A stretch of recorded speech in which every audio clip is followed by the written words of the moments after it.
तो पहला क्वेश्चन देखते हैं, नेपोलियन बोनापार्ट ने खुद को सम्राट किस वर्ष घोषित किया? इसका ऑप्शंस हैं 1802, 1815, 1804 या फिर 1814। तो इसका सही आंसर है 1804 में। इससे जुड़े कुछ फैक्ट देख लेते हैं।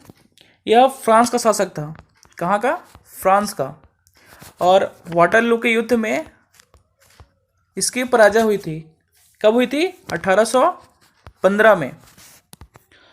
और इसकी मृत्यु कब हुई? 1821 में। कब हुई थी? 1821 में। आप नोट करते जाइएगा। दूसरा क्वेश्चन देखते हैं, हिटलर जर्मनी का चांसलर कब बना? इसके ऑप्शंस है 1931, 32, 33 या फिर 34 में। तो ये था 1933 में। इसकी हम जीवनी की बात करें तो इसका जीवनी का नाम क्या था? मी कैम्प। क्या था? मी कैम्प। हिटलर को ही द्वितीय विश्व युद्ध के लिए जिम्मेदार माना जाता है। द्वितीय विश्व युद्ध आपको पता है कब हुआ था ना? 1939 से 45 के बीच। और इसकी मृत्यु कब हुई? बर्लिन में हुई थी। कब हुई थी? 1945 में। अगला क्वेश्चन देखते हैं, रूसी क्रांति किस वर्ष हुई? यह हुई थी 1917 में। कब हुई थी? 1917 में। अगला क्वेश्चन देखते हैं, नाजी पार्टी को पहले किस नाम से जाना जाता था?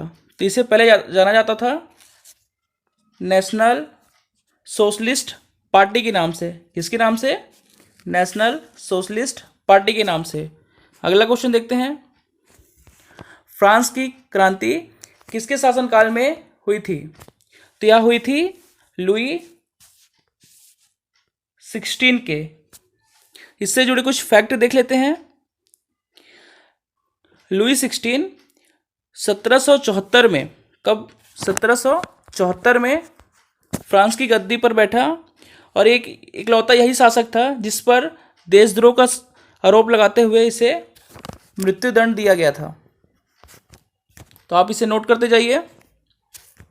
अगला क्वेश्चन देखते हैं, एक जार, एक चर्च और रूस का नारा किसने दिया था? तो किसने दिया था? तो यह नारा दिया था निकोलस द्वितीय ने। किसने? निकोलस द्वितीय ने। अगला क्वेश्चन देखते हैं, भारतीय संविधान में संसदीय शासन प्रणाली किस देश से ली गई है? तो यह ली गई है ब्रिटेन से। इसके आगे हम देख लेते हैं, आयरलैंड से हमने नीति निर्देशक तत्व लिए हैं। दक्षिण अफ्रीका से संविधान के संशोधन संबंधी प्रावधान लिए गए हैं। और ऑस्ट्रेलिया से हमने केंद्र एवं राज्यों के बीच शक्तियों का विभाजन लिया गया है। तो आप इसको नोट करते जाइए। अगला क्वेश्चन देखते हैं, मेरे राज्य की सबसे महत्वपूर्ण नागरिक माँ है, यह कथन किसके हैं? यदि आपको आंसर पता है तो आप कमेंट कर सकते हैं। तो इसका आंसर है हिटलर ने। हिटलर का एक और महत्वपूर्ण कथन है, वो है अगर आज़ादी में हथियारों की कमी है तो हमें इच्छा शक्ति से इसका खजाना भरना चाहिए। अगला क्वेश्चन देखते हैं, 9वां क्वेश्चन है, भारत के संविधान की प्रारूप समिति के अध्यक्ष कौन थे? इसके अध्यक्ष थे डॉक्टर भीमराव अंबेडकर। कौन थे? डॉक्टर भीमराव अंबेडकर। इनकी एक आत्मकथा है वेटिंग फॉर अ वीज़ा और इनकी मृत्यु कब हुई थी? 6 दिसंबर 1956 में। इसको आप नोट कर सकते हैं, बहुत ही महत्वपूर्ण है। 10वां क्वेश्चन देखते हैं, समाजवादी और पंथ निरपेक्ष शब्दों को किस संविधान संशोधन द्वारा संविधान की उद्देशिका में जोड़ा गया? तो यह जोड़ा गया था 42वें संविधान संशोधन में। कब? 42वें संविधान संशोधन में। अगला क्वेश्चन देखते हैं, 11वां क्वेश्चन है, भारतीय संविधान का कौन सा भाग संविधान की आत्मा कहलाती है? इसके ऑप्शंस हैं मूल अधिकार, राज्य के नीति निर्देशक तत्व, उद्देशिका या फिर संवैधानिक उपचारों का अधिकार। तो इसका सही आंसर है, यदि आपको पता है तो आप कमेंट कर सकते हैं। और इसका सही आंसर है उद्देशिका। अगला क्वेश्चन देखते हैं, संविधान सभा के अस्थायी अध्यक्ष के रूप में किसे नियुक्त किया गया था? ऑप्शंस हैं डॉक्टर सच्चिदानंद सिन्हा, डॉक्टर भीमराव अंबेडकर, डॉक्टर राजेंद्र प्रसाद या फिर डॉक्टर BN राव। तो इसका सही आंसर है डॉक्टर सच्चिदानंद सिन्हा को। अगला क्वेश्चन है, संपत्ति के अधिकार को किस संविधान संशोधन के द्वारा हटा दिया गया था? तो इसका सही आंसर है 44वें संविधान संशोधन द्वारा। अगला क्वेश्चन देखते हैं, किस नदी को बिहार का शोक कहा जाता है? दामोदर नदी, वैतरणी नदी, कोसी नदी या फिर नर्मदा नदी?